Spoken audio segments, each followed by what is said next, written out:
नाज़रीन, Sindh university testing center bachelors degree program लाइ सूबे जे 14 ज़िलनि तोड़े ॿियनि सूबनि जे 1393 छोकरियुनि समेत 8026 उम्मीदवारनि जी एंट्री टेस्ट जा नतीजा यूनिवर्सिटी वेबसाइट ते जारी करे छॾिया। वधीक तफ़सील हिन रिपोर्ट में।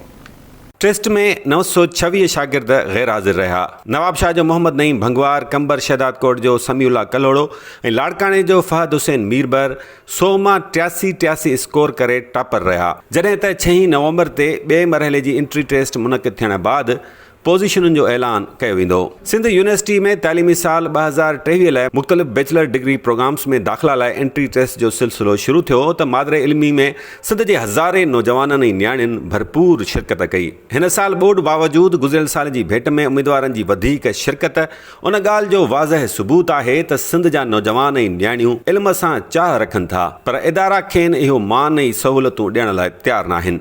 टेस्ट बाद आवाज़ न्यूज़ पारां कुझु शागिर्दनि ऐं शागिर्दियाणियुनि सां ॻाल्हि ॿोल कई वई त उन्हनि ॿुधायो त टेस्ट त सफ़ा सवली हुई।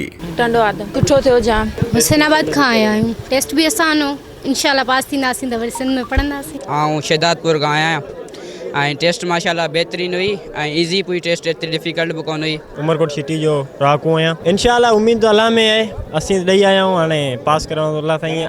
लाड़काणे खां आया आहियूं। असांखे का न इंफॉर्मेशन ॾिनी न जीमेल जे हिसाब सां न को मैसेज आयो हुयो कि संगत साहब खां ख़बर पई। राति 12 वॻे निकिता आहियूं, पूरी राति सफ़र कयो। सुबुह जो चइनि त 9 वॻे फिक्स पहुचजो। 9 वॻे जीअं पहुचासीं न को इंस्ट्रूमेंट न को टीचर हुयो उते क्लास में वेट करे करे करे मतिलबु बिल्कुलु हिकु सफ़र जा थकियल। बाद में 11 वॻे पेपर मिलिया। डिस्ट्रिक्ट नवाबशाह खां आई आहियां हिते टेस्ट ॾियण। सर थोरो टफ हो पर पोइ सही हो, एॾो ॾुखियो न हो। असां दादू खां आया आहियूं ऐं सुठो थी टेस्ट, वधीक त रिज़ल्ट ईंदी पोइ ख़बर पवंदी। फैसिलिटी सुठी हुई स्टूडेंट खे, पाणी वग़ैरह जो हर कंहिं लिहाज़ खां गर्मी सां बि सही हुयो सभु कुझु। मुंहिंजो नालो रिज़वाना अमरानी आहे, मां न्यू छोर मां आई आहियां शहर मां। टेस्ट बि तमामु सुठी इज़िली असांजी थी वई। मूं इंजीनियरिंग मैथमेटिक कई आहे, मुंहिंजो इंजीनियरिंग जी ख्वाहिश आहे मां इंजीनियरिंग में वञा। उमरकोट साइड खां टेस्ट बसि नॉर्मल जी हूंदो आहे। मां बादे शहर तां आयो आहियां टेस्ट ॾियण लाइ। हिते तमामु बहितरीन टेस्ट थी, तमामु सुठी टेस्ट थी। इंशाल्लाह कामयाबु चारोफरोज़ इंशाल्लाह it will be above the 80। Ghotki खां आयो आहियां। सिंध यूनिवर्सिटी मुंहिंजी दिली ख्वाहिश हुई त सिंध यूनिवर्सिटी में एंट्री टेस्ट ॾेई पंहिंजी सिलेक्शन करायां। शमसुद्दीन मां काज़ीमंद खां आयो आहियां। बेसिकली डिस्ट्रिक्ट नवाबशाह सां मुंहिंजो तालुक़ु आहे।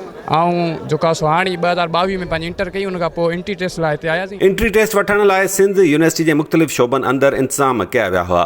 सिंध यूनिवर्सिटी ऐं उन जे मुख़्तलिफ़ ज़िलनि में कैंपसिस लाइ कुल 9600 सीटुनि लाइ एंट्री टेस्ट ॿिनि मरहलनि में वरिती वेंदी। 11000 जेका ॿियो फेज़ आहे उहो वरी थींदो 6 तारीख़। ही जेको 9000 जो आहिनि उहे सखर डिवीज़न, लाड़काणो डिवीज़न ऐं शहीद बेनज़ीराबाद डिवीज़न ऐं उन सां गॾोगॾु उमरकोट डिस्ट्रिक्ट, इन्हनि जा ॿार आहिनि। अॼु सहूलियतूं उनजे लाइ शहर खां बसूं भलायूं वयूं आहिनि। जेकॾहिं शहर केरु रहियल त उनजे लाइ यूनिवर्सिटी ऑफ सिंध जे तरफ़ां बसूं। हिते हॉस्टलुनि में जेके आहिनि उनखे जेके परे खां आया आहिनि, जेकॾहिं अची हॉस्टल में रहिया आहिनि त हॉस्टल में उन्हनि खे इजाज़त गेस्ट तौरु थी अची रहिया आहिनि। ऐं क्लासरूम्स में हर ॿार खे पाणीअ जी बोतल ऐं उन सां गॾोगॾु बिस्किट्स वग़ैरह उहे प्रोवाइड कया विया आहिनि। एंट्री टेस्ट में न रुॻो सिंध पर ॿियनि टिनी सूबनि जे शागिर्दनि पिणु हिसो वरितो।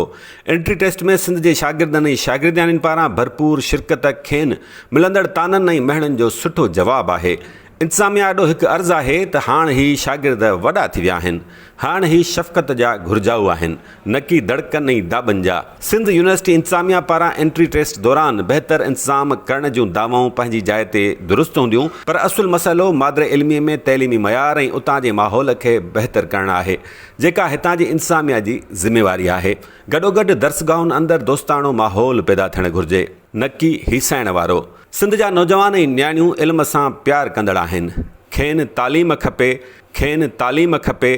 स्कूल्स ऐं ॿियनि दर्सगाहुनि ते ताला न खपनि। कैमरामैन यासिर कुराई ऐं साथी रिपोर्टर अली मुराद चांडिया सां गॾु इरफान अली बुगियो, आवाज़ न्यूज़ जामशोरो।